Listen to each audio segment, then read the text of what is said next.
백산사주TV 시청자 여러분 반갑습니다. 오늘은 상관경관에 대해서 그 개념을 정확하게 이해해 보도록 하겠습니다. 상관경관이라는 것은 정확하게 그 설명을 하면은 귀신 또는 구신에 해당되는 상관 또는 식신이 용신이나 또는 희신에 해당되는 정관 또는 편관을 마주하고 있을 때 식신 또는 상관으로부터 정편관이 극을 받는 경우를 상관경관이라고 합니다. 그렇다면은 그 희용신에 해당되는 식신상관도 있을 텐데 그 희용신에 해당되는 식신상관이 기구신에 해당되는 정관 또는 편관을 마주보고 있을 경우에는 그것은 똑같은 상관이 이 관을 보더라도 또는 식신이 관을 보더라도 이 경우는 상관경관이라는 표현을 써서는 안 됩니다. 그만큼 사주에서 용신과 희신 또는 귀신과 구신 그리고 한신이 정확하게 도출되지 않으면은 억울한 그 상관경관이 만들어지는 것입니다.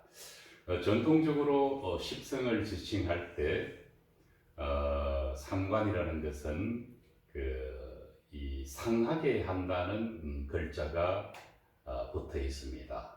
관을 상하게 한다는 의미입니다. 사실 이 표현은 하루빨리 고쳐져야 할 표현이지만은 그러나 이 전통적으로 써오던 그런 사주명리학의 용어이기 때문에 또 쉽게 바꾸면 그만한 또 혼란이 있을 테고 그러나 그런 것을 감안해서 상관이라는 글자를 관찰해야 할 것으로 보입니다. 남자 사주에서 상관이 이 기구신에 해당되는 상관이 희용신에 해당되는 관을 본다는 것은 그 상관 또는 식신의 마음을 잘 다스리지 못하면은 그 오행이 이 관성인 정관 또는 편관을 극해버리는 것을 의미합니다. 남자 사주에서 관은 자식입니다. 그리고 자식이 아니라 하더라도 그 희용신으로서의 정관, 편관은 사회적인 지위나 이성적인 사고를 하거나 또는 합리적인 사고 또 도덕을 힘을 일으키는 그런 좋은 작용을 하는데 이것이 상관이나 식신의 공격을 받아버리면은 그 아름다움이 훼손될 수밖에 없습니다. 이럴 때 우리는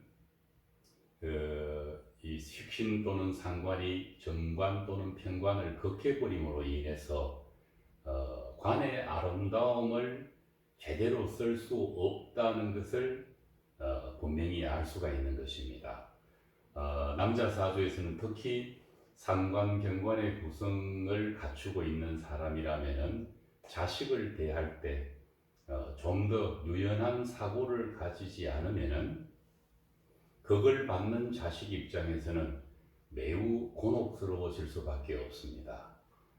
그 점을 잘 우리가 받아들일 필요가 있습니다. 또 여자 사주에서 상관경관은 기구신에 해당되는 상관경관의 마음을 제대로 다스리지 못하면은 정관, 편관에 해당되는 남편이 극을 받아버립니다. 그것이 꼭 남편이 아니라 하더라도 앞서 말씀드린 대로 정관, 편관인 용신일 경우 또는 희신일 경우일 때 그 아름다움이 훼손될 수밖에 없는 것입니다. 여자 사주에서 특이한 것은 상관경관을 이루고 있는 사주가 만약에 자식이 생겨나게 되면은 그 상관경관의 작용력이 배가 될 수 있다는 뜻입니다.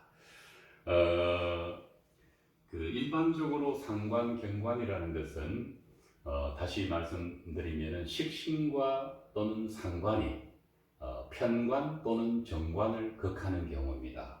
그러나 그걸 한다고 해도 양간과 양간이 만나는 경우가 있고 또 음간과 음간이 만나는 경우가 있습니다. 이 경우는 우리가 이야기하는 상관경관의 정확한 경우에 해당됩니다. 그러나 상관인 글자가 관성에 해당되는 글자와 합을 해버리는 경우가 있습니다. 이런 경우는 상관경관의 범주에 들어갈 수 있습니다. 그 점에 대해서는 각각 일간별 그 상관경관의 공부를 하는 기회에 좀 더 정확하고 세심하게 설명을 하도록 하겠습니다. 상관이 관을 극할 때 일반적으로 기구신에 해당되는 글자가 용신을 직접 극하는 경우도 있고 또 용신이 아닌 희신을 극하는 경우가 있습니다. 만약에 용신을 극할 경우에는 그 희신이 당연히 도와주는 것이 도움이 될 것이고 또 희신을 극할 경우에는 당연히 용신이 희신을 도와줄 수밖에 없는 경우입니다. 가불목 일간사주의 예를 든다면은 병정화가 경신금을 극할 때 상관경관이라고 합니다. 당연히 물이 있으면은 상관경관이 성립되지 않습니다. 이때 물이 있으면이라고 한 것은 천간에 경신금을 도와줄 수 있는 위치에 있는 게 좋다는 뜻입니다. 또 병정화 일간사주에서는 무기토인 식신상관이 임계수인 관성을 극할 때입니다. 그렇다면은 용신인 임계수를 도와주는 경신금이 천간에 있어주기를 바라는 것입니다. 또 무기토 사주인 경우에는 경신금이 갑을목을 마주보고 있을 때 상관경관이 됩니다. 이렇게 된다면은 희신에 해당되는 갑을목을 도와줄 수 있는 것은 용신인 병정화입니다. 병정화가 있다면은 당연히 상관경관이 성립되지 않는 것입니다. 또 경신금인 일간이 임계수가 병정화를 볼 때 우리는 상관경관이라고 합니다. 병정화가 용신이면은 당연히 희신인 갑을목이 있어줌으로 인해서 상관경관을 극복할 수가 있는 것입니다. 임계수 일간에서는 상관경관이 성립되지 않습니다. 왜냐하면은 임계수 일간 사주에서 관성인 토가 한신이 돼서 사주의 중화를 돕는데 조력을 하는 경우는 있지만은 그 무토 기토가 용신 또는 희신이 되는 경우는 존재하지가 않습니다. 섭동 이론에서는 화목이 용신과 희신의 조합이고 수금이 용신과 희신의 조합이고 또 화토가 용신과 희신의 조합이고 나머지 하나는 토금이 용신과 희신의 조합입니다. 여기에서 임계수 사주가 강하다면은 그 기운이 설기되어서 화목이 용신이 되는 순간 토는 한신이 되어버립니다. 한신인 토를 극하는 경우의 수는 이제 갑을목이 무기토를 극하는 경우인데 이 경우를 두고 상관경관이라고 하지는 않습니다. 좀 더 쉽게 이 상관경관을 이해를 하기 위해서는 상관경관을 하는 그 오행이 어떤 글자와 어떤 글자가 마주보면서 그걸 하느냐를 살펴볼 필요가 있는데 갑을목 같은 경우에는 화가 금을 극합니다. 녹여버린다는 뜻입니다. 또 병정화 사주에서는 토가 수를 극합니다. 물기를 막아버린다는 뜻입니다. 또 무기토 일간 사주에서는 금이 목을 마주하고 있습니다. 쪼개버린다는 뜻입니다. 경신금 사주에서는 물이 임계수가 병정화를 봅니다. 수가 화를 보고 있기 때문에 물의 기운으로 불을 꺼버린다는 뜻입니다. 이런 점을 알고 상관경관을 관찰하다 보면은 그동안에 우리가 그냥 습관적으로 알고 있던 그런 상관경관을 보다 깊이 있게 이해를 할 수가 있는 것입니다. 같은 상관경관이라고 해서 그 작용력이 같지 않다는 것을 말하는 것입니다. 한 가지 더 예를 들어 본다면은 병정화 일간사주의 무기토가 임계수를 볼 때 상관경관이 되는데, 이때 임계수는 흘러가고 싶을 때 무기토가 와서 앞을 확 막아버릴 때 그 마음을 이해를 하는 겁니다. 임계수가 얼마나 답답하게 여겨지겠습니까?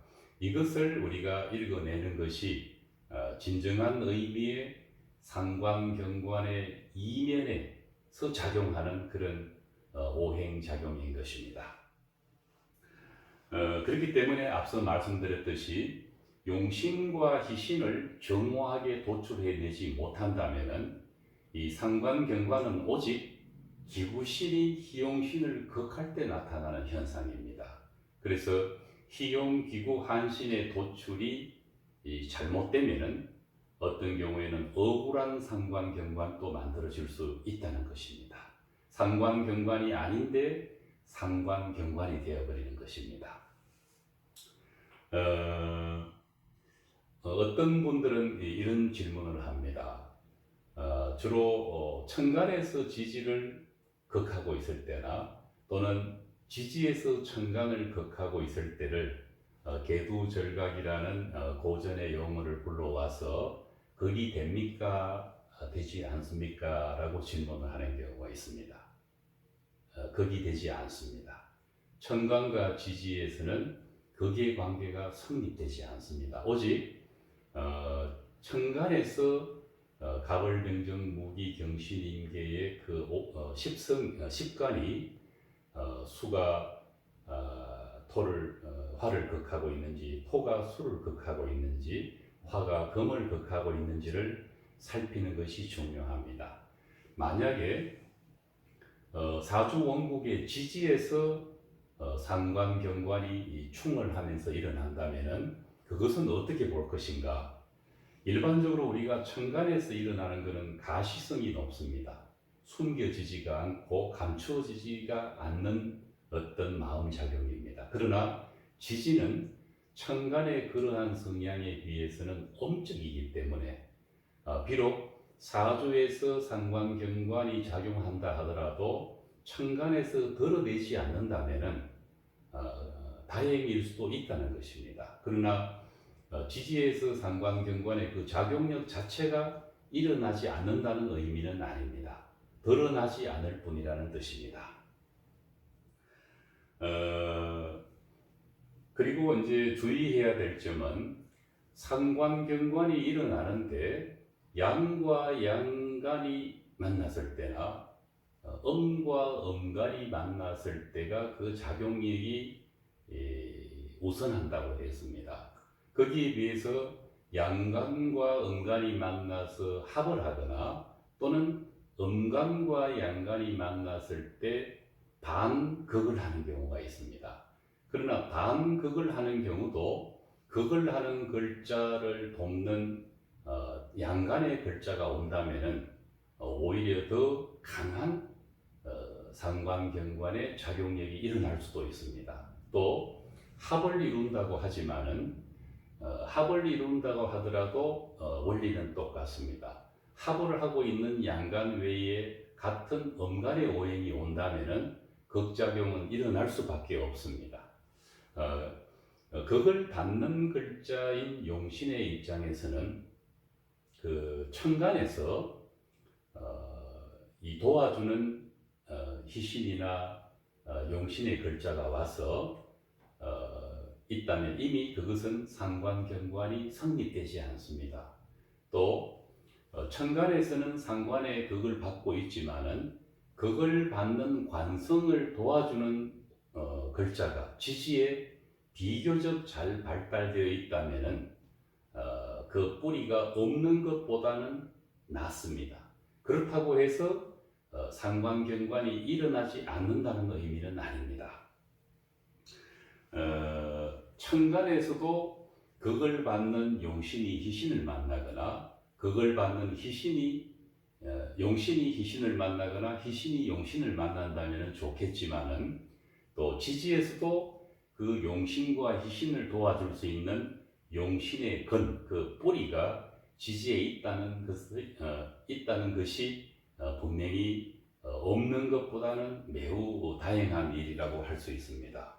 마지막으로 원국에서는 관성인 오행이 있는데 용신으로서 대운이나 세운에서 식신이나 상관이 와서 극을 하는 경우도 있고 또 원국에서는 식신 또는 상관이 있는데 기부신으로서 대운이나 세운에서 관성을 만나서 극을 하는 경우도 있습니다. 이 경우는 사주 원국의 기부신과 희용신이 마주보고 있는 것에 비해서는 그 작용력이 덜하다고는 할 수 있습니다. 그러나 분명히 그 상관경관의 작용은 일어납니다. 가장 이 상관경관을 공부를 할 때 어려운 것은 이론 자체가 어려운 것이 아니고 자신의 사주가 상관경관이 되어 있을 때 본인이 그것을 숙연하게 받아들이고 내가 이 상관경관의 사주 구성을 하고 있기 때문에 식신 또는 상관의 마음이 과하면은 관성을 극할 수 있겠구나라는 자각을 해서 을목 사주에 화급금이 일어날 때 이 관성을 보호하기 위해서는 물이 필요합니다. 물은 갑을목 사주의 인성입니다. 인성의 마음을 극대화해서 상관과 귀신과의 그 마음의 균형을 바로잡고자 하는 그런 데서 상관경관을 극복할 수가 있는 것입니다. 그러나 그것이 쉽지만은 않습니다. 그래서 본인이 상관경관의 사주에 해당될 경우에 이런 점을 잘 이해를 하고 있는 그대로를 인정하고 받아들임으로써 그것을 극복할 수 있는 방법을 찾을 수 있게 되는 것입니다. 오늘은 상관경관에 대해서 전반적인 사항을 말씀드렸습니다. 다음 시간에 걸쳐서 2회, 3회, 4회, 5회까지 각각 갑을목 사주에서 일어나는 상관경관, 병정화 일간에서 일어나는 상관경관, 그리고 무기토와 경신금에서 일어나는 상관경관을 예를 들어서 쉽게 이해할 수 있도록 그렇게 시리즈로 마련했습니다. 이 상관경관을 잘 공부해 놓을 필요가 있다고 생각합니다. 다음 시간에 뵙겠습니다.